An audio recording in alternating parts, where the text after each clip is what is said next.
자, 우리 사도행전 오늘은 4장 1절부터 우리가 보겠습니다. 우리 요전 시간에는 3장에서 베드로와 요한이 나서부터 안증뱅이 된 자를 일으킴으로써 그때에 하나님께서 곧 예수 그리스도가 부활하셨다고 하는 것을 인간을 통해서 나타내기 위해서 베드로와 요한에게 기적을 보여주시고 또 그 이후에 많은 사람들이 이것을 기히 여기고 나은 사람이 베드로와 요한을 붙잡고 모든 백성이 크게 놀라며 달려나와서 솔로몬의 행각이라고 칭하는 행각에 모여서 그 많은 사람들이 이것을 이상히 여겼을 때에 베드로와 요한이 왜 기히 여기느냐 하고 그에 대한 것을 말씀을 드렸습니다. 또한 우리 오늘날에 하나님께서 옛날처럼 그 초대교회 당시처럼 많은 기적의 역사를 이루지 않는 그 원인에 한 가지가 있다 그러면은 그 당시에는 우리 베드로와 요한이 이러한 안증뱅이 나서부터 안증뱅이 된 사람을 일으켰을 때에 사람들이 굉장히 기히 여겼습니다. 오늘날이나 마찬가지겠죠. 그렇지만 그렇게 기히 여길 때에 베드로가 분명히 얘기하기를 이 사람들이요 왜 이것을 기히 여깁니까? 오히려 그 기히 여기는 사람을 꾸중했습니다. 이것이 평범하다. 이것은 하나님을 믿고 예수 그리스도의 부활을 믿는 자에게는 일반적으로 일어나는 일이라고 말을 했습니다. 그런데 오늘날은 반대로 오히려 이러한 사건이 났을 때에 우리 특별히 이러한 기적을 행하는 사람들이 많은 성도들이 이것을 기히 여기기를 바랍니다. 이것을 기히 여기지 않으면 오히려 섭섭해 생각합니다. 그래서 주로 보면은 이런 그 특별히 신유의 은사 집회할 때는 광고를 크게 써붙여 다니면서 하나님의 역사를 보라 오라. 그래가지고 그 사람들에게 많은 기대를 주고 이렇게 오히려 이것이 좀 반대된 경향을 우리가 보고 있습니다. 아마 그 원인의 하나는 우리 인간들이 오늘날의 그 하나님의 능력으로서 물론 복음을 전하지만은 이러한 기적의 이사를 볼 때 그것으로 말미암아 자기 자신이 일어나고 또한 자기 교회가 성장하고 이러한 그 어떠한 그 이기주의적인 면이 있기 때문에 결과적으로 하나님께서 기적을 행해봤자 하나님에게 영광 들어오는 율보다 오히려 그 사람에게 영광에 돌아가는 그 율이 많아진다고 하는 것을 우리가 오늘 볼 수 있습니다.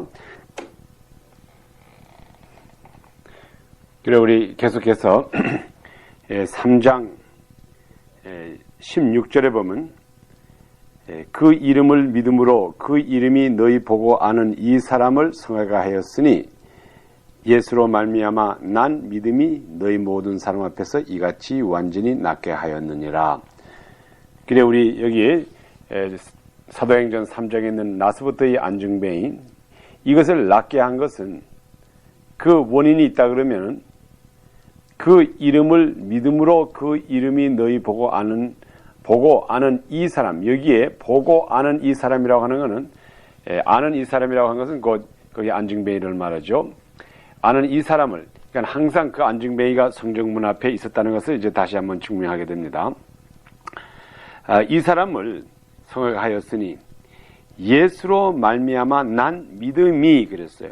이것은 베드로의 믿음이라고 하는 말도 아니고 요한의 믿음이라고 하는 말도 아니고 거기 안증뱅이 믿음이라고 하는 것도 아니고 예수로 말미암아 난 믿음, 예수가 곧 만들어낸 이름, 예수가 사망의 권세를 이기시고 부활함으로 그 부활을 믿음으로써 이루어지는 그 부활을 증거하기 위해서 이루어지는 이 믿음을 말합니다.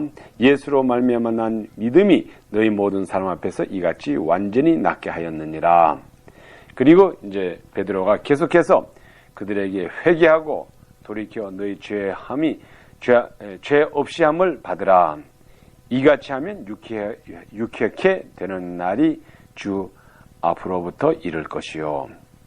또 주께서 너희를 위하여 예정하신 그리스도 곧 예수를 보내시리니 여기에 이 말은 우리가 재림 예수를 이제 다시 오시는 첫 번 오신 예수님은 우리들에게 우리를 위해서 해를 받기 위해서 왔습니다. 그리고 두 번째 오시는 예수님은 영광을 받으시기 위해서. 그래 우리가 그 부분이 18절에 3장 18절에 기록되어 있습니다. 그러나 하나님이 모든 선지자의 입을 의탁하사 자기의 그리스도의 해 받으실 일을 미리 알게 하신 것을 이와 같이 이루었느니라. 그 십자가를 통해서 그 예언이 이루어졌고, 그 다음에 또 계속해서 그리스도 곧 예수를 보내시리니, 이제 앞으로 예수님께서 다시 오시기 때문에 우리가 지금부터 열심히 해서 우리 주님께서 약속하신 대로 우리가 부지런한 청지기가 되기 위해서 우리가 이 말씀을 공부하고 있는 것입니다. 우리가 이제 이 4장부터 들어가면은 그 다음부터 이제 우리 예수님이 복음을 전하기 시작하니까는 그때부터 반대의 역사가 이제 시작되는 것을 봅니다. 제가 4장 1절을 읽어드리겠습니다. 사도들이 백성에게 말할 때에 제사장들과 성전 맡은 자와 사두개인들이 이르러 백성을 가르침과 예수를 들어 죽은 자 가운데서 부활하는 도 전함을 싫어하여 저희를 잡음에 날이 이미 저문 거로 이튿날까지 가두었으나 말씀을 들은 사람 중에 믿는 자가 많으니 남자의 수가 약 5천이나 되었더라. 우리 복음이 전파되고 예수 그리스도의 부활이 증거될 때, 그 부활하는 도가 증거될 때에 반대하는 사람들이 나타나기 시작했습니다. 여기 반대하는 사람 중에 가장 대표적인 사람이 나타난다 그러면은 제사장들과 성전 맡은 자와 사두개인들이 기록되어 있습니다. 그러면 우리 오늘 제사장이라고 하는 것은 어떤 사람이고, 성전 맡은 사람은 어떤 사람이고, 그 다음에 사두개인들이 어떤 사람이라는 것을 우리가 잠깐 보면서, 오늘날이나 옛날이나 예수의 복음을 반대하는 사람은 똑같습니다. 역사는 되풀이하기 때문에 역사 속에서 우리가 예수 그리스도의 부활의 증거를 가장 반대한 사람이 있다 그러면은 이것은 헤롯도 아니요, 또 우리 빌라도도 아니요, 곧 하나님을 섬긴다고 하는 제사장들과 성전 맡은 자와 사두개인들이 이 가르침을, 예수의 도를 가르침을 싫어하였다고 합니다.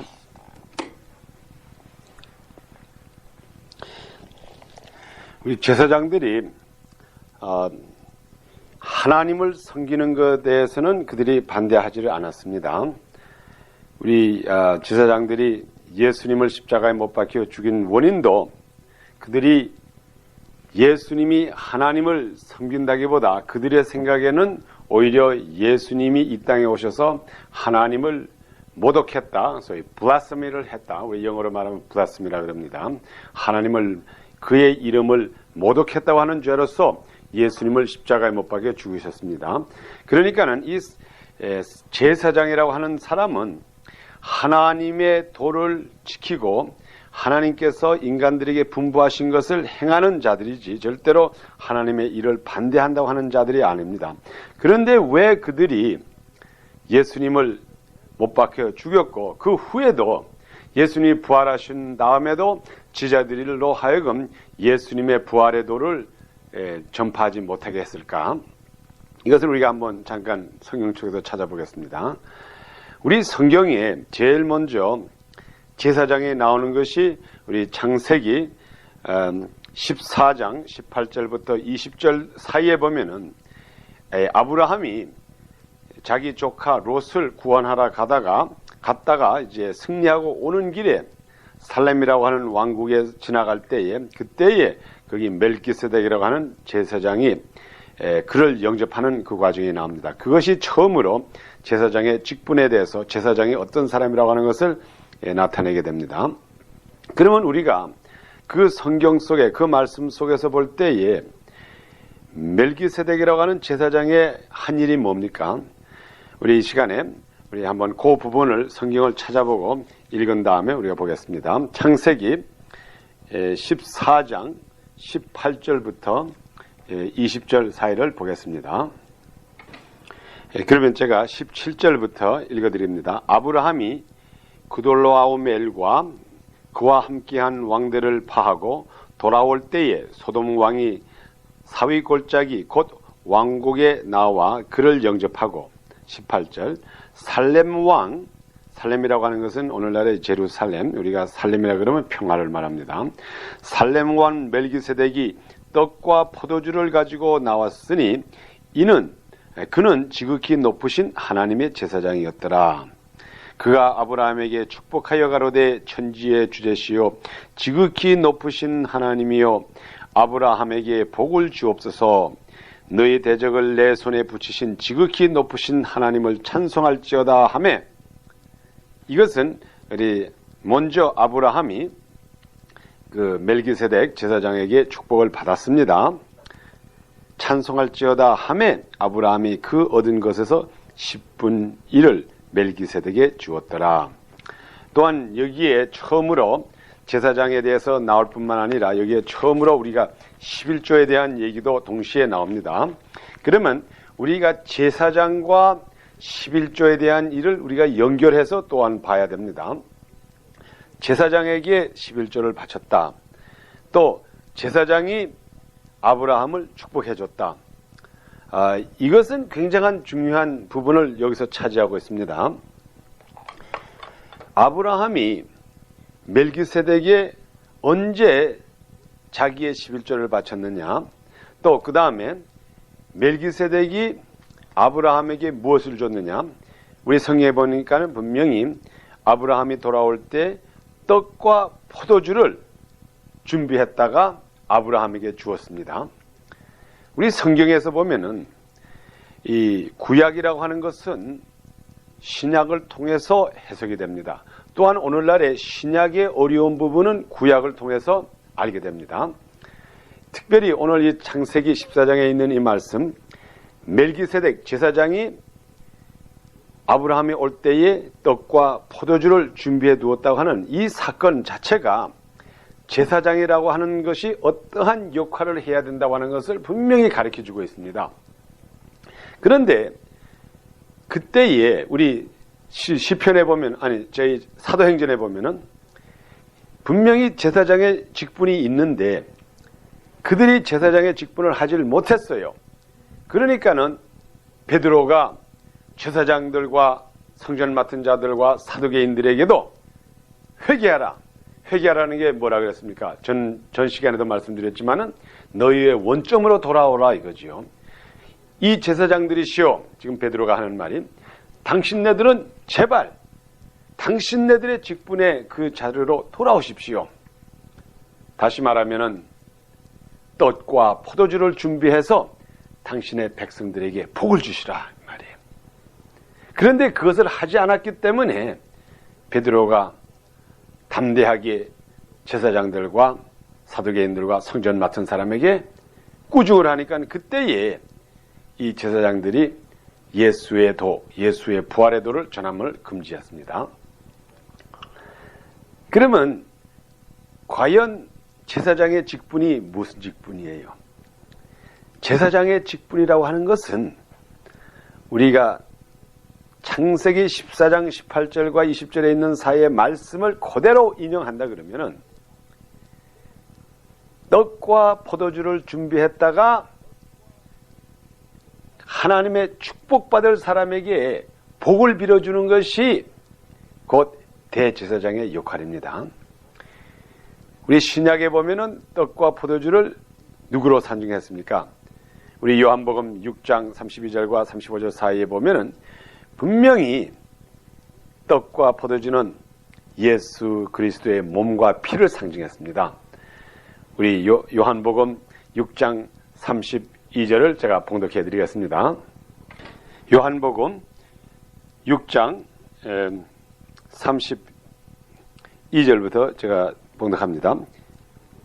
예수께서 이르시되 내가 진실로 진실로 너에게 이르노니 하늘에서 내린 떡은 모세가 준 것이 아니라 오직 내 아버지가 하늘에서 내린 참떡을 너희에게 주셨으니, 구약 때에 만나가 떨어진 것도 이게 그 이스라엘 백성들은 생각할 때 그건 모세가 준 건 줄 생각했는데 지금 예수님께서 하시는 말씀이 그게 모세가 준 게 아니다. 하늘에서 너희를 위해서 예비한 떡이라 이거죠.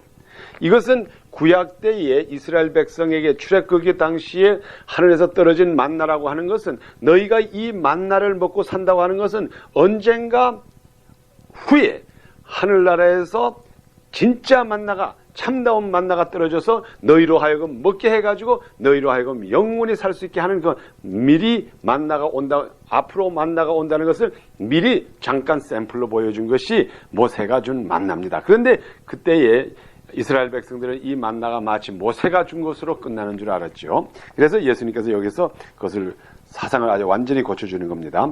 그래서 모세가 준 것이 아니라 오직 내 아버지가 하늘에서 내린 참떡을 너에게 주시나니, 33절, 하나님의 떡은 하늘에서 내린 세상에서 세상에게 생명을 주는 것이니라. 저희가 가로되 주여 이 떡을 항상 우리에게 주소서. 예수께서 가라사대 내가 곧 생명의 떡이니 내게 오는 자는 결코 줄이지 아니할 터요 나를 믿는 자는 영원히 목마르지 아니하리라. 이렇게 말씀하면서 분명히 이 떡, 이 멜기세덱이 갖다 준 떡이라고 하는 것은 신약의 예수 그리스도의 몸을 상징하게 됩니다. 그 다음에 우리 조금 더 나가서 보면은 54절부터, 그러니까 요한복음 6장 54절부터 59절의 사이 보면은 그 다음에 그 포도주에 대해서 멜기세덱이 갖다 준 포도주가 뭐라는 것을 또 가르칩니다. 제가 54절부터 읽어서 59절까지 봉독합니다. 요한복음 6장 54절. 내 살을 먹고 내 피를 마시는 자는 영생을 가졌고 마지막 날에 내가 그를 다시 살리리니 내 살은 참된 양식이요 내 피는 참된 음료라. 내 살을 먹고 내 피를 마시는 자는 내 안에 거하고 나도 그 안에 거하리나니 살아계신 아버지께서 나를 보내심에 내가 아버지께로 인하여 사는 것 같이 나를 먹는 그 사람도 나를 인하여 살리라. 이것은 하늘에서 내려온 떡이니 조상들이 먹고도 죽은 그것과 같지 아니하며, 그거는 우리가 만나를 말합니다. 그 당시에 만나를 먹은 사람은 다 죽었죠. 그러나 이 떡을 먹는 자는 영원히 살리라. 이 말씀은 예수께서 가버나움의 회당에서 가르치실 때에 하셨느니라. 분명히 우리가 이 요한복음을 보면은 창세기 14장의 멜기세덱 곧 제사장이 아브라함에게 떡과 포도주를 준비하였다가 아브라함이 올 때에 그것을 주었다고 하는 것은 틀림없이 앞으로 하나님의 축복의 대상되는 사람들은 예수를 영접할 것이라고 하는 것을 분명히 기록했습니다. 예수가 우리들의 복의 근원이요. 우리 성경 말씀에도 그렇게 기록됐죠. 아브라함의 씨가 언젠가 만민에게 복을 주리라. 복의 근원이 되리라.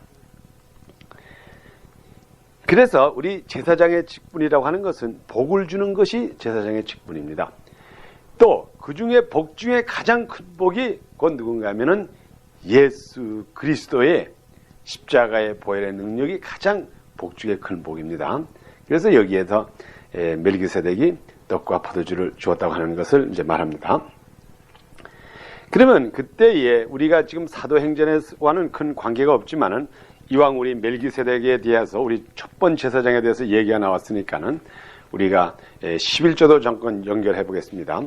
분명히 여기에 보면은 아브라함이 그 멜기세덱에 주는 떡과 포도주, 이것을 받았을 때에 내가 이 떡과 포도주라고 하는 것은 나에게 주시는 축복이라고 하는 것을 분명히 알았습니다.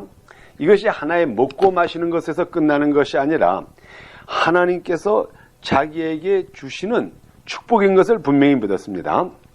여기 제가 그 부분을 다시 한번 읽어드립니다. 창세기. 그가 아브라함에게 축복하여 가로되 천지의 주제시요 지극히 높으신 하나님이여 아브라함에게 복을 주옵소서. 이 떡과 포도주라고 하는 자체가 복이 있다는 게 아니라 떡과 포도주를 마시는 자가, 이것을 제사장에서 받는 자가 결과적으로 하나님에게 복을 받는 자가 된다 이겁니다. 그래서 아브라함이 이것을 받은 이후 이것을 받아가지고 그때에 아브라함이 그 얻은 것에서 자기가 이제까지 하나님께서 축복해 주심으로 말미암아 이것이 분명히 아브라함이 깨달은 것은 나는 하나님의 축복의 대상이 되는 사람이라는 것을 알았고 그것을 멜기세덱을 통해서 또다시 확증했고 그때에 나는 과연 하나님에게 축복받은 것을 인정합니다. 다시 말하면은 하나님께서 나에게 일반적으로 주시는 축복을 나도 동의합니다. 소위 말하면 이 컨트랙트나 마찬가지예요. 계약이나 마찬가지입니다. 하나님께서 내가 너에게 복을 준마 할 때에 네, 저는 복을 받을 사람이 되고 싶습니다 하는 소위 말하면 양쪽 간의 사인입니다. 그래서 여기에 우리 11조라고 하는 것은 우리가 11조를 바친다고 하는 자체는 뭔가 하면 내가 앞으로 이 11조를 바쳐가지고 이 11조로 말미암아 내가 부자가 되겠다고 하는 그 이야기보다 이 11조를 바쳤다고 하는 것은 나는 이미 하나님 아버지의 축복의 대상이 되었다고 하는 영수증을 보내는 거예요. 하나님께서 나에게 축복을 주셨고 하나님께서 나에게 계속해서 복을 주시겠다고 하는 것을 나는 그것을 들었습니다 하는 그 면에서 보내는 것이 곧 11조입니다.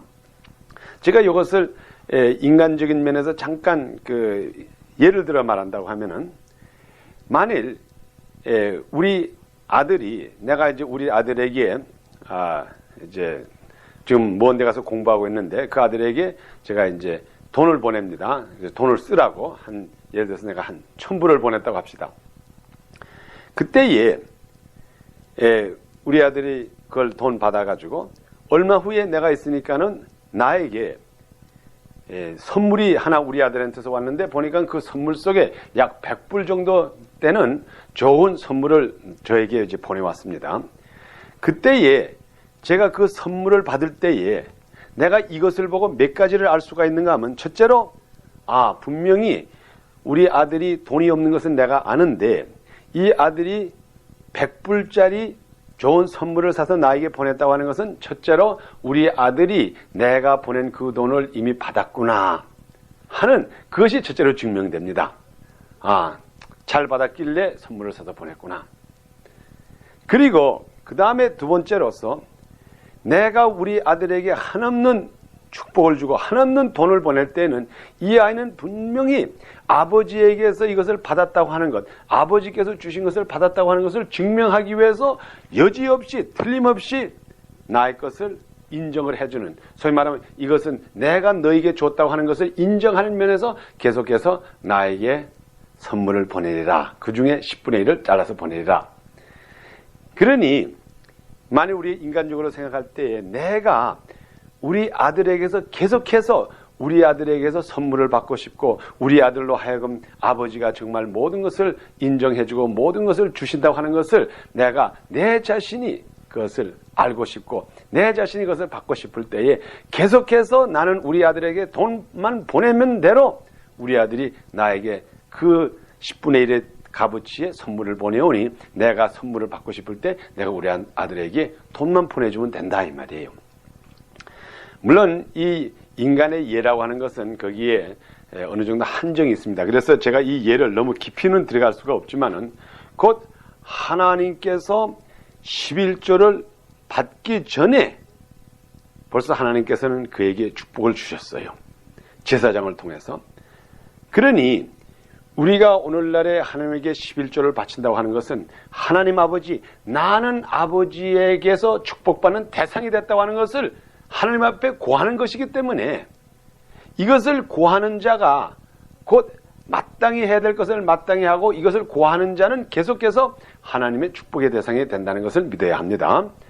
우리 특별히 말라기, 우리가 많이 말하는 말라기 3장 7절과 10절 사이에도 우리 주님께서 뭐라 그랬습니까? 우리 하나님께서 너희가 왜 내 것을 훔쳐가느냐?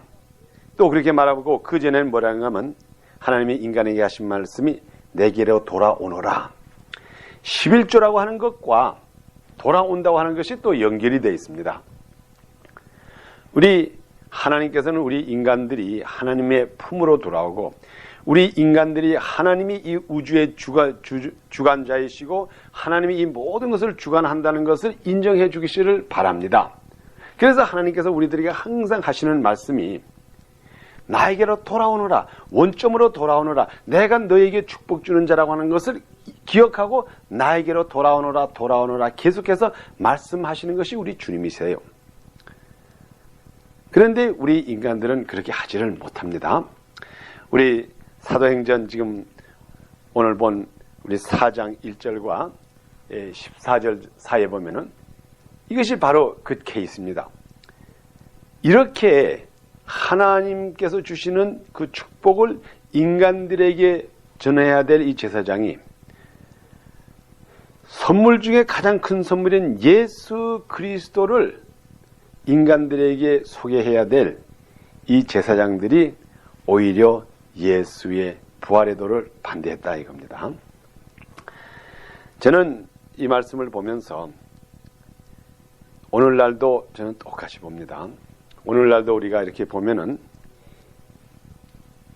예수의 복음을 통해서 예수를 전해야 되고 예수를 통해서는 축복을 전해야 되고 전달해야 될 우리 제사장의 역할을 하는 사람들이 때를 따라서 그 복의 길을 막는 것이 너무나 많아요.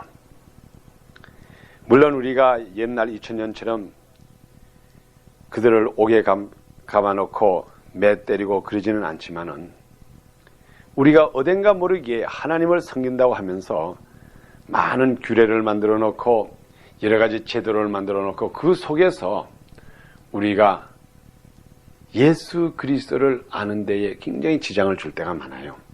그래서 저는 이 말씀을 보면서 우리가 혹시나 사도행전 4장 1절에 나타나는 이런 제사장의 그 예수 그리스도의 부활의 도를 오히려 증거하지 못하게 하는 그런 일을 하지 않을까 하는 이러한 걱정도 사실 없지 않아 있습니다. 역사는 항상 되풀이하고 있습니다. 그래 우리가 이렇게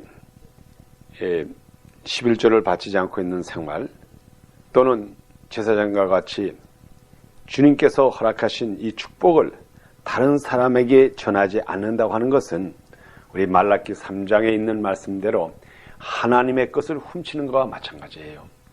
우리 하나님께서는 우리 인간들에게 자기의 사랑을 완전히 주고 예수 그리스도의 축복, 다시 말하면은 멜기세덱이 떡과 포도주를 준 그 축복을 인간들에게 마음껏 주고줘, 마음껏 줘서 그들로 하여금 주님과 하나님과 대화가 있기를 원하는 것이 하나님의 뜻인데 때를 따라서 우리가 그것을 반대한다 이 말이에요.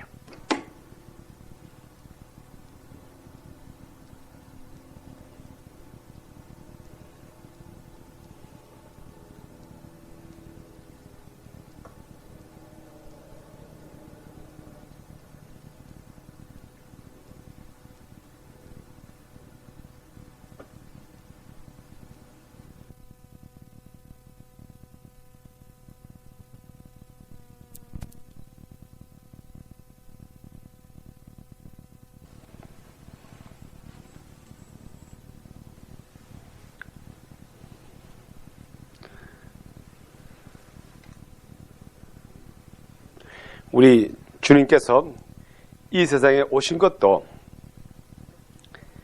잃어버린 자를 찾으러 오셨다고 분명히 말씀했습니다. 우리 누가복음 15장 11절과 32절 사이에 보면 탕자의 비유가 있고 또한 우리 마태복음 18장 10절과 14절 사이에 보면은 우리 예수님께서 잃어버린 양을 찾으러 왔다. 곧 잃어버린 양이라고 하는 것은 축복을 받지 못한 양을 말합니다. 그것을 이루기 위해서 하나님께서 옛날에 제사장을 통해서 하나님의 축복을 전했고 2000년 전에는 예수님이 직접 오셔서 자기가 잃어버린 양들을 찾아다니는 자라고 말씀하시고 십자가에서 못 박혀 죽으시고 그 후에는 사도들과 오늘날에는 우리들을 통해서 제사장의 역할을 하라는 것이 우리 주님의 뜻입니다. 그래서 우리 성경에 보면은 우리를 말하기를 선지자요 제사장이라 그랬어요. 우리는 다른 사람에게 예수 그리스도의 떡과 살을 떡과 포도주 곧 예수 그리스도의 피를 통해서 그들에게 축복을 주어야 되는 그 사명을 감당해야 되는 사람들입니다. 그런데 어떻게 여기 기록된 대로 보니까 초대교회에서 제일 먼저 예수 그리스도의 도를 반대한 사람들이 어느 누구보다도 대제사장들이었다 이 말이에요. 오늘날 우리는 이러한 과오를 절대로 범해서는 안 됩니다. 성경 말씀에 분명히 말하기도 우리 베드로전서 2장 5절과 9절 사이도 보면 우리가 곧 제사장이라고 했습니다. 그러면 우리가 과연 예수 그리스도의 살과 피를 전파해서 그들에게 전해가지고 그 사람들이 복을 받아야 됩니다. 또한 동시에 이 복을 받았다고 하는 이 자체, 하나님께 속해 있고 하나님께서 나를 축복의 대상으로 받아준다고 하는 것을 가장 표면적으로 나타내는 것이 온전한 11조, 곧 말라기 3장 7절에 하신 말씀 그대로 이스라엘 백성들아 너희가 나의 사랑과 내가 주는 모든 그 약속을 받아가지고 이제까지 내 보호에 받고 살면서 왜 나를 떠나느냐, 그것을 표현해가지고 왜 너희가 내 것을 훔쳐가느냐 그랬습니다. 다시 말하면 이미 나의 축복을 받고 왜 받지 않았다고 생각하느냐 이 말이죠. 그래서 우리가 특별히 기억해야 될 것은 이 제사장이라고 하는 이 초대교회의 제사장의 역할을 한 사람이 제일 먼저 예수 그리스도의 부활의 도를 반대한 사람들입니다. 우리가 이 세상엔 그러한 일이 절대로 있어서는 안 될 줄 압니다. 다음에 우리가 성전 맡은 자에 대해서 이제 기록이 나오고 있습니다. 대간 이 성전 맡은 사람 어떤 사람인지. 성전 맡은 자라고 하는 것은 우리 영어성에 성전 맡은 자라고 하는 것은 우리 영어성에 보면 캡틴 오브 더 템플이라고 그랬어요. 이 성전 맡은 자는 어떤 것을 아는가 하면 여기 노트가 있는 대로 율례를 지키는지 이제 그 다음에 바리새인들은 여기 제가 이렇게 이건 제가 노트한 거기 때문에 제 노트를 여러분에게 그대로 드리는 겁니다. 율례를 지키는 자, 그 다음에 바리새인들, 그 다음에 노노노 하는 자, 안식일에 병을 못 고치게 하는 자. 그러니까는 이 성전 맡은 자라고 하는 거는 오늘날로 말하면 뭔가 하면 폴리스나 마찬가지예요. 그런데 어떤 폴리스인가 하면 religious police예요. 종교적인 경찰이에요. 지금 이 아라비아 나라 같은데 사우디아라비아 가면 거기에 경찰이 있고 범죄를 잡는 경찰이 있고 종교 경찰이 있습니다. 그래서 종교 경찰은 9시에 기도해야 되는데 기도하지 않는 사람은 잡아가지고 벌 주는, 소위 말하면 이러한 성전 맡은 자라고 하는 거는 캡틴 오브 더 템플이라고 해가지고 그들이 옛날에 율법을 지키는지 안 지키는지 이걸 조사하는 사람이에요. 예수님께서 우리 복음에 보면은 안식일 날에 그 안증뱅이를 고쳤습니다. 그래서 안증뱅이를 고쳐가지고 내 이불을 걷어가지고 가라.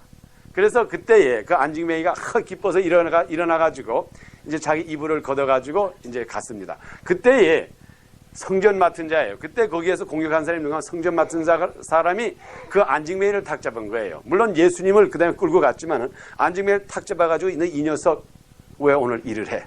예? 왜냐면 하면 안식일 날에는 일을 하질 말아야 되는데 이 안증뱅이가 그저 아마 그것도 일생 안증뱅이였죠. 안증뱅이가 그 연못에 앉아 있다가 예수님께서 일어나라 하니까 일어나가지고 기뻐가지고 내 이불을 가지고 가라 하니까 그때 이불을 걷었다 이 말이에요. 이불을. 자기가 일생 앉아있던 그 이불을 걷어가지고 일어나서 좋아서 가니까는 너 왜 안식일 날에 이불을 걷으냐 이 말이에요. 안식일 날은 일을 못하는데. 그래서 그것을 트집을 잡아가지고 결과적으로 이제 예수님도 안식을 범했다 하는 그런 범죄를 줬습니다. 그래서 이러한 사람이 성전 맡은 자예요. 우리 사람들에게는 진리보다 법을 지키는 게 더 중요하다 이 말이에요. 그러니까 법을 지켜야지만 우리가 하나님과 하나가 되니까는 이 법이 중요하지 그 예수가 부활했다고 하는 이게 중요하지 않다 이 말이에요. 그러니까 여기에 지금 우리 지금 그 베드로와 요한에게 공격하는 게 이 사람들이 대간절 안증뱅이를 일으켰는데 안증뱅이를 일으킨 거는 뭐 그거는 별 문제가 아닌데 이 사람이 결과적으로 부활을 전한다 이 말이에요. 그 당시에 제가 이 역사책을 보니까 그 당시에 대제사장의 대부분이 사두개인이었어요. 사두개인. 예? 사두개인. 이걸 개인, 영어로 하면 세주시라고 하는데 이 사두개인이 대부분이 그 제사장인데 사두개인들은 부활을 믿질 않아요. 예? 그래서 문제가 여기 이제 여러분이 앞으로 이걸 쭉 보시면은 우리 사도행전을 보면은 여기에 그 당시에 이 성전 맡은 자와 대제사장과 사두개인들이 베드로와 요한을 이렇게 잡아가지고 복음을 못 전하게 하는 게 그 안증뱅이를 일으켰다고 하는 그 사건보다 너희가 왜 예수가 살아났다고 하는 걸 전하느냐, 이것을 반대했어요. 예? 사두개인들은 그 당시에 부활을 믿질 않았기 때문에. 그래서 오늘날도 똑같습니다. 오늘날도 예수가 아주 그 육신으로 부활했다, 예수가 동정리에서 났다, 이런 것을 아주 그 좀 어떻게 보면은 그 신비한 것을 전하면은 사람들이 그것을 굉장히 공격합니다. 그래서 성전 맡은 자가 이제 그걸 반대했다는 거. 그 다음에 C에 가면은 또 뭐 있는가 하면 사두개인이 있어요. 이제 사두개인이 이제 그걸 반대를 했습니다.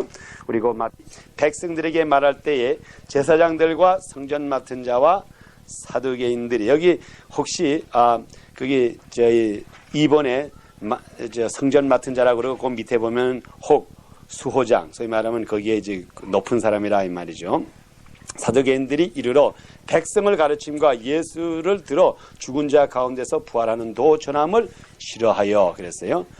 그러니까 이 사람들이 무엇을 반대했는가 하면 예수가 부활했다, 죽은 사람이 살아났다고 하는 것을 제일 반대했어요. 그러면 지금 제가 그 뒤에 보면은 이제 뒷페이지를 보세요. 이 사두개인에 대해서 제가 잠깐 말씀드리겠습니다. 사두개인.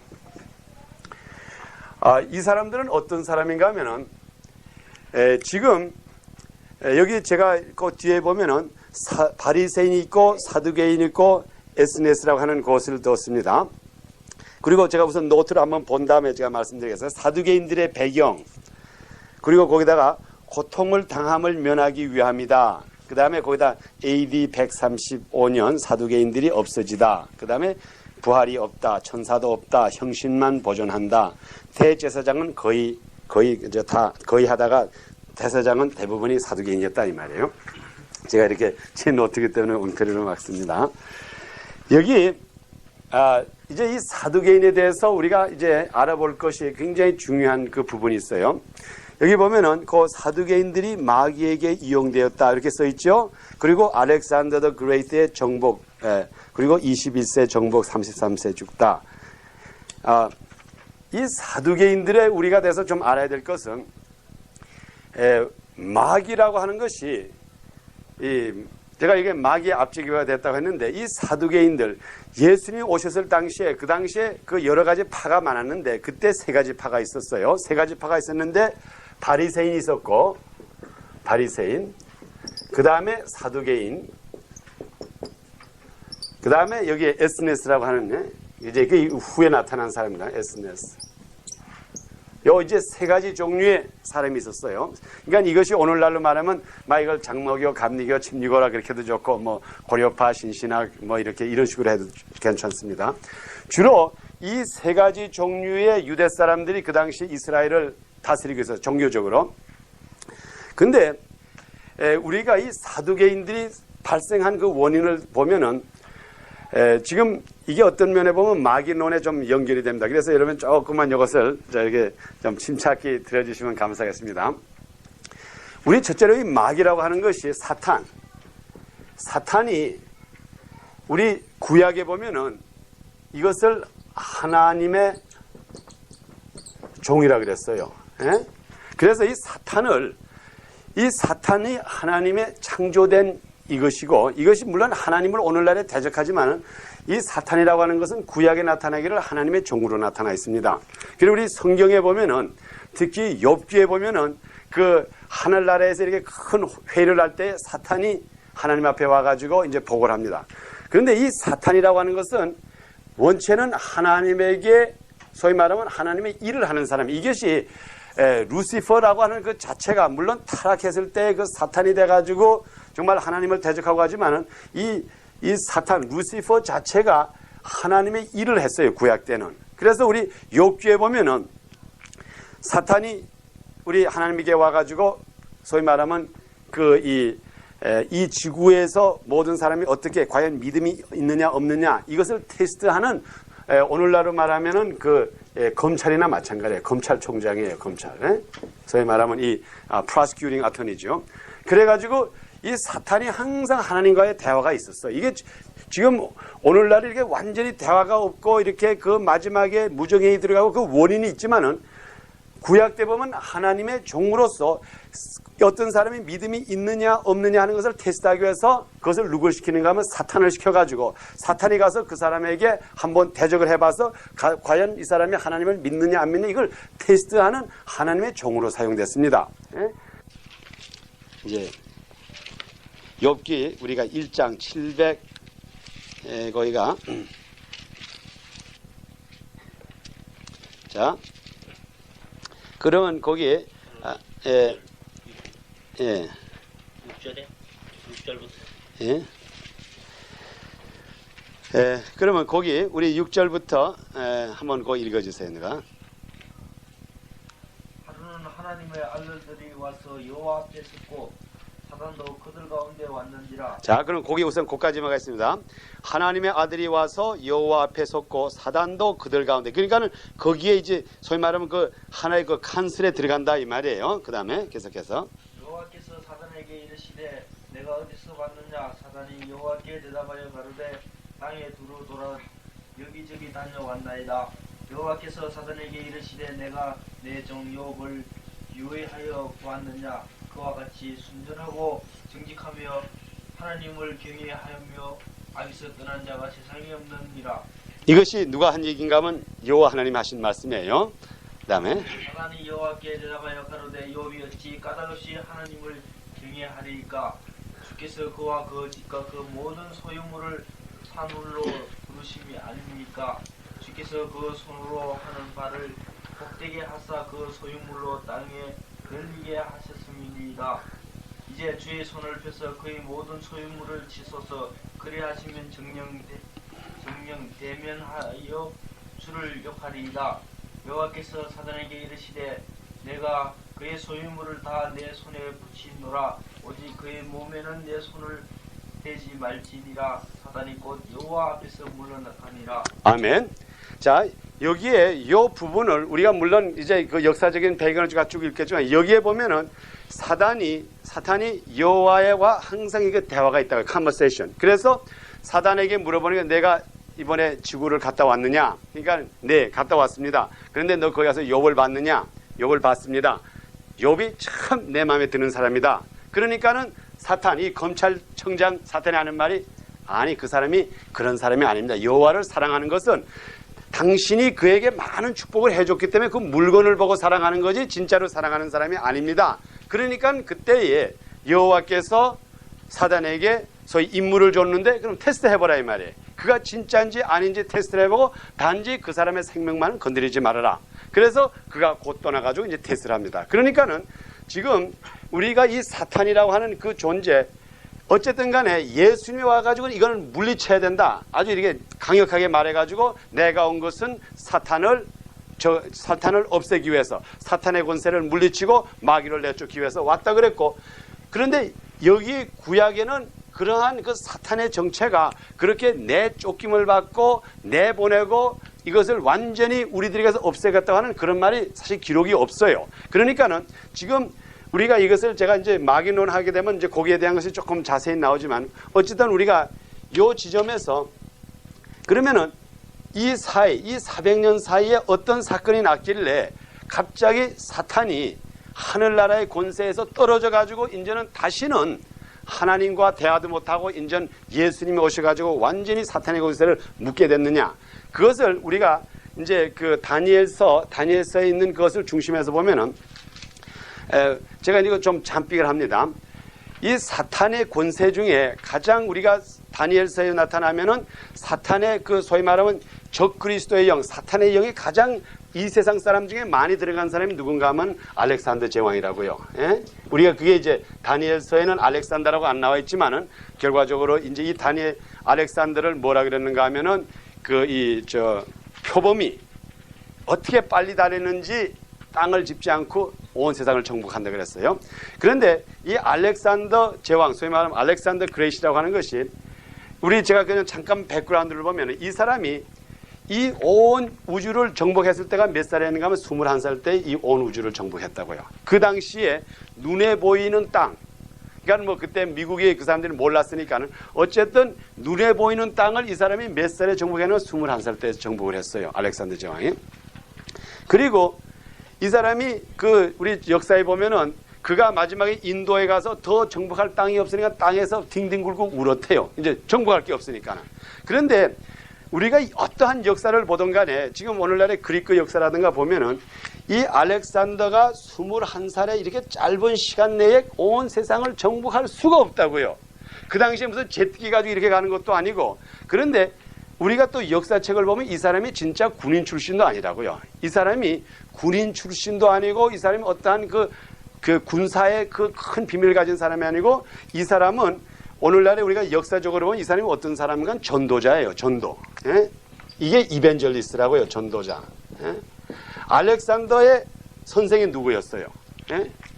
우리 역사에 보면 알렉산더의 스승이 누군가 하면 아리스타틀이라고 하는 그 그리스의 그 철학자, 소위 말하는 오늘의 철학의 가장 중심된 사람이 누군가 하면 소위 아리스타틀인데 아리스타틀이 이 알렉산더의 스승이었어요. 그래가지고 이 사람이 알렉산더를 데려다니면서 결과적으로 그 사람에게 모든 것을 가르쳐가지고 이 알렉산더가 뭐를 했는가 하면은 그리스의 문화를 세계에다 온 세계에다 전파한 거예요. 그러니까는 오늘날의 우리 모든 인간의 문명이라고 하는 것이 인간 문명이 그리스의 문화라고요. 지금 의학도 그리스에서 시작됐고 그 다음에 그 철학도 그리스에 시작됐고 그래 지금 오늘날의 문명이라고 하는 것이 우리가 영어로 말해가지고 그레코 로만 문명이라고 그러죠.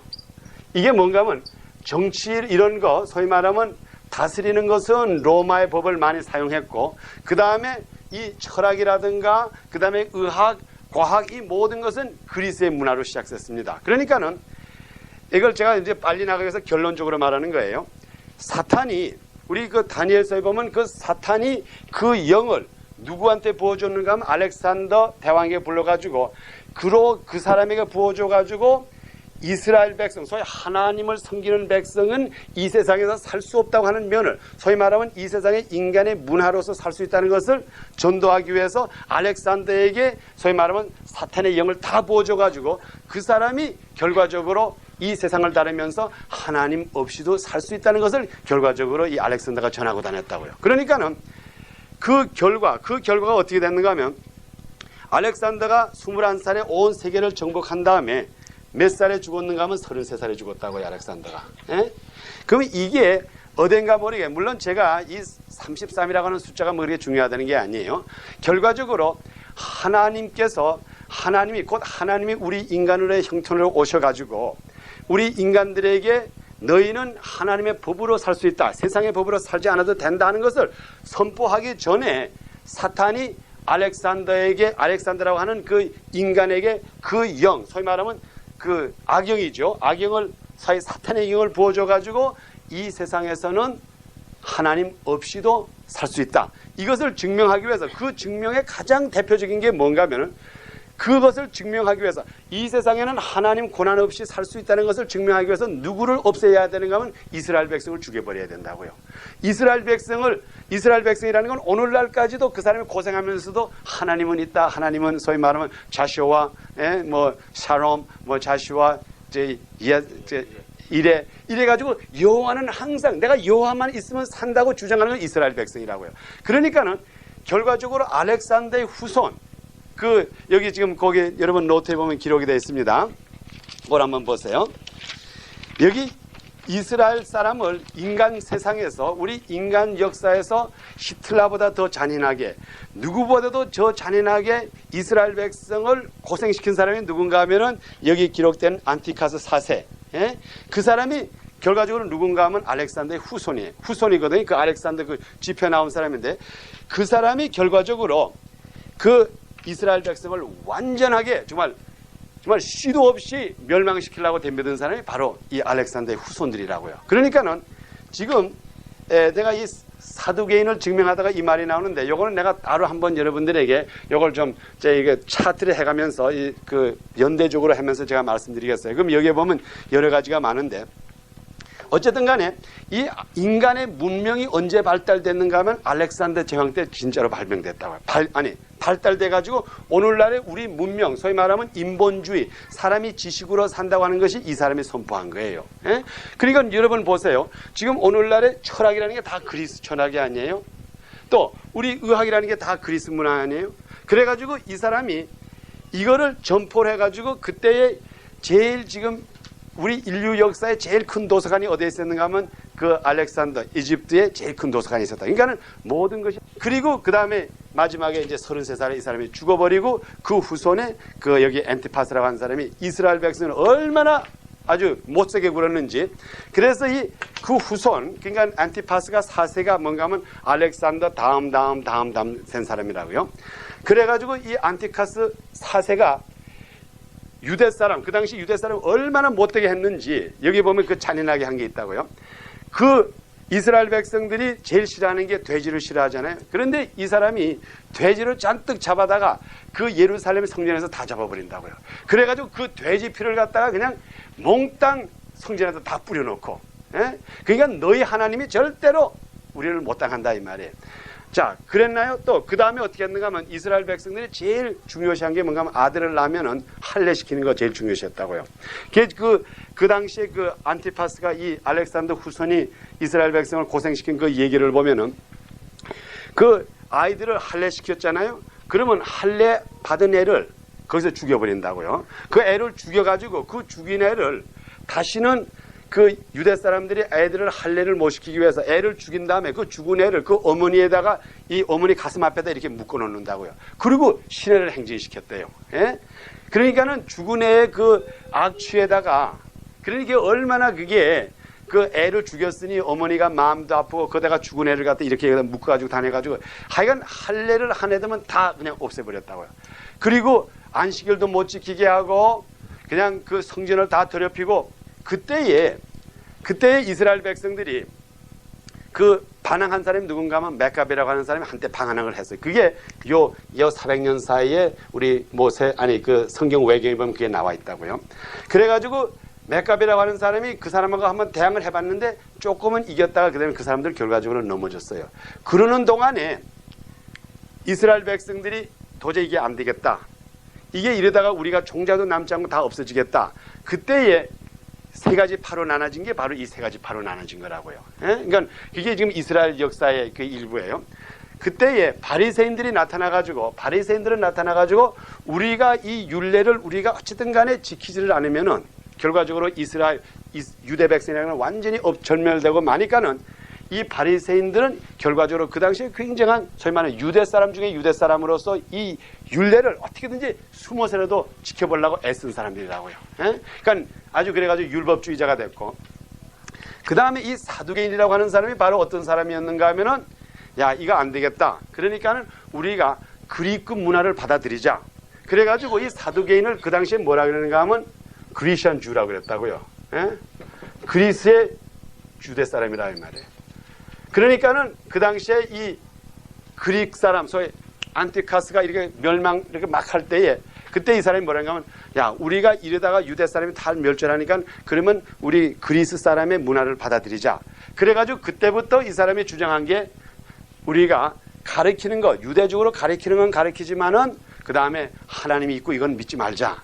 이래가지고 결과적으로 이 사두개인이라는 거는 친일파가 아니고 친그리스파라고요. 예? 그래서 그리스 문화를 받아들여가지고 유대교하고 이렇게 합해가지고 그러니까는 그때의 그 사두개인을 중심으로 해서 이때의 그리스천 사람들이 유대교를 존재하게 했다고요. 그래서 그때부터 사두개인이 판을 쳐가지고 대사장의 직분을 대부분이 이제 사두개인들이 했어요. 그러니까 이 사람들은 뭘 안 믿었는가 하면 부활도 믿지 않고 신이 있다는 것도 안 믿고 이걸 했다고요. 그렇지만 이 사람들이 결과적으로 유대교를 보존을 시켰어요. 이것이 바로 사두개인이에요. 그래가지고 그 다음에 이제 세 번째로 에스네스라고 하는 파가 쓰는데 이 사람은 어떤 파였는가 하면은 야, 이거는 우리는 도저히 이래가지고 못 살겠다 해가지고 이 사람들이 보따리 싸가지고 저기 그 사해 근처에 불 쏘게 가지고 이 사람들은 장가도 안 갔다고요. 시집도 안 가고. 너무 핍박이 심하니까는 애를 낳아봤자 결과적으로 할례하면은 죽일 거고. 그러니까는 이 사람들은 그저 우리 메사야 오는 날까지 우리가 여기서 살다가 죽자 해가지고 이 사람들은 SNS라고 하는 장가도 안 갔다고요. 그러니까 소위 말하면 우리 대에서 끝나자 해가지고 자기네들이 성경을 가지고 사회 동굴에 가 있어가지고 거기서 다 없어지고 그 결과가 후에 지금 오늘날에 그 사회에서 발견한 이 사람들의 생활을 발견한 게 바로 이 사람들이라고요.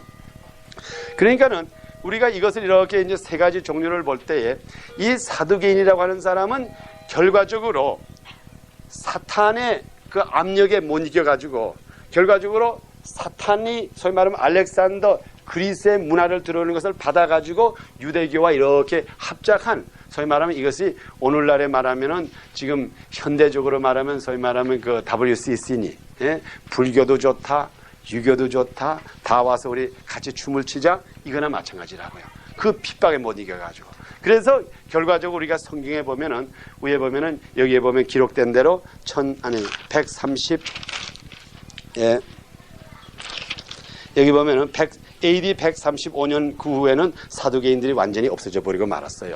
그 사람들은 도저히 이것이 문화가 되지 않았다 해가지고 자 그러면 이 자체가 뭐 그렇게 우리 사도행전 공부하는데 크게 중요하다는 것보다 우리가 그 당시에 사도와 사도 바울이라든가 베드로와 요한들이 복음을 전할 때 어떤 배경 속에서 전했다는 걸 알아야 돼요. 그래서 이 사람들이 그리스천 사람들이 주장한 게 뭔가 하면 혼은 없다 이 말이에요. 혼이라는 거는. 그러니까 혼은 있는데 영이 없기 때문에 사람은 죽은 다음에 육신이 다시 사는 법이 없다 이 말이에요. 그러니까는 그때에 그 사상이 얼마나 유대 사람들에게 많았는지 사도 바울도 한 말이 뭐예요? 만일 우리에게 부활이 없다 그러면 육신의 부활이 없다면 우리처럼 어리석은 사람이 없다. 이게 그 부활이 없다고 하는 그 자체가 뭔가 하면 그리스의 오늘날의 철학에 소위 오늘 인본주의의 문학이 오늘 저희 그걸 갖다 준다고요. 그러니까는 오늘날에도 똑같아요. 오늘날에도 육신의 부활이 없다고 주장하는 사람은 뭔가 하면 사탄이 인본주의라 소위 사탄이라는 게 뭘 오늘날 가지고 덤벼드는가 하면 오늘날에는 문학을 가지고 우리한테 덤벼든다고요. 소위 말하면 civilization, 소위 우리가 인본주의, 의학, 철학, 심리학 이 모든 우리가 말하는 학이라는 것이 뭔가 하면 사탄이 하나님 없이도 살 수 있다고 하는 그 주의가 계속된 거라고요. 그러니까는 예수님이 오셔가지고 그것을 없앤다 이 말이에요. 그러니까는 병든 자도 고쳐내고 귀신 들린 자도 할 때에 그때에 그 모든 사탄의 권세라고 하는 것을 아예 공개적으로 하면서 너희는 이 세상에 물질도 없어서 살 수 있다. 그래가지고 세금 내라. 그러면 고기를 잡으면 거기서 돈이 나오고 그 다음에 떡 5개 가지고 5,000명도 먹이고 7,000명도 먹이고 얼마든지 하나님이 살아서 이스라엘 백성을 구원해내고 얼마든지 우리가 이 문화적 일을 안 해도 살 수 있다 이 말이에요. 그러니까 오늘날도 똑같습니다. 저는 그래서 오늘날 여러분들의 자녀를 학교 보내지 말라는 게 아니에요. 애들이 학교 가서 배우는 게 뭘 배워요? 우리가 생활하는 거 어떻게 하면 살까? 의학이라는 것도 똑같아요. 어떻게 하면 병을 고칠까? 하나님은 얼마든지 다 고칠 수가 있어요. 얼마든지 이 세상을 다 고칠 수 있는데 이 사탄이라는 게 오늘날에 사탄이 이렇게 지금 이런 거를 뾰족하게 쓰고 말이요. 이렇게 뾰족하게 써가지고 웅 하고 나오는 게 아니라고요. 오늘날의 사탄이라고 하는 것이 바로 뭔가 하면 인간을 지식을 발달시켜가지고 그 지식으로서 하나님을 한번 대적해 보겠다고 하는 그게 이사야서라든가 에스겔서에 나타나는 게. 그러니까 사탄의 그 정체의 마음이라는 건 내가 하나님처럼 높아져 보겠는데 그것을 어떻게 높아집니까? 인간을 사용해가지고 하나님을 대적하게 한다 이 말이에요. 그러니까 우리 인간이라고 하는 것은 우리 육신 가진 인간이라는 것은 하나님의 영이 들어오면은 하나님의 일을 하는 것이고 사탄의 영이 들어오면 마귀의 영을 한다고요. 그래가지고 인간의 자꾸 지식을 발달해가지고 어쨌든 간에 하나님의 하는 일을 다 해보려고 하는 게 오늘날의 사탄의 역사가 아닙니까? 이것을 물리치는 것이 곧 예수 그리스도의 이름으로 물리친 거예요. 그러니까 여기에 그 사도행전 3장에 나타난 컨프런테이션이라는 게 뭔가 하면 안증배인은 일어나는 법이 없다. 그게 이 세상 법 아니에요? 의사가 수술을 하면은 나을지는 모르지만 날 때부터 안증배이라는 건 절대로 일어나는 법이 없어요. 그거는 소위 말하면 문화적으로 봐서 이건 가능치를 않아요. 그때에 베드로와 요한이 안증배를 딱 일으켰다고요. 그러면서 이것을 일으킨 것은 나사렛 예수 그리스도 이름 너희가 죽인 다시 살아나신 예수 그리스도 이름으로 이 사람을 일으켰다. 그러니까는 이게 문제된 거라. 그러니까 아예 마귀가 이제까지 가리키던 것과 정명충돌이 된 거예요. 그러니까는 사두개인들이 이것을 반대한 거라고요. 예? 그 사람이 앉아야 있어야 할 사람인데 낫다 이 말이에요. 이게 어떻게 됩니까? 이게 이럴 수가 없다면 또 거기에다가 또 뭐라 그런가 하면 이거는 너희들이 죽인 예수가 살아나가지고 그 이름으로 고쳤다고 하니까 이게 더 큰일이란 거 아니에요? 그래서 오늘날에 여러분이 정말 아주 극단적으로 아주 극성적으로 예수를 믿으려면은 아주 정말 그냥 아주 이빨을 이렇게 하고 예수를 믿으려면 이 세상에 지금 오늘날에 가르치고 있는 학문 이걸 다 무시해버리라 이 말이에요. 아예 담대하게 무시해버리라면 무시해버리면은 이거 정말 다 쫓겨난다고요. 의학이 문제가 아니에요. 의학이 문제가 아니고 철학이 문제가 아니고 심리학이 문제 아니에요.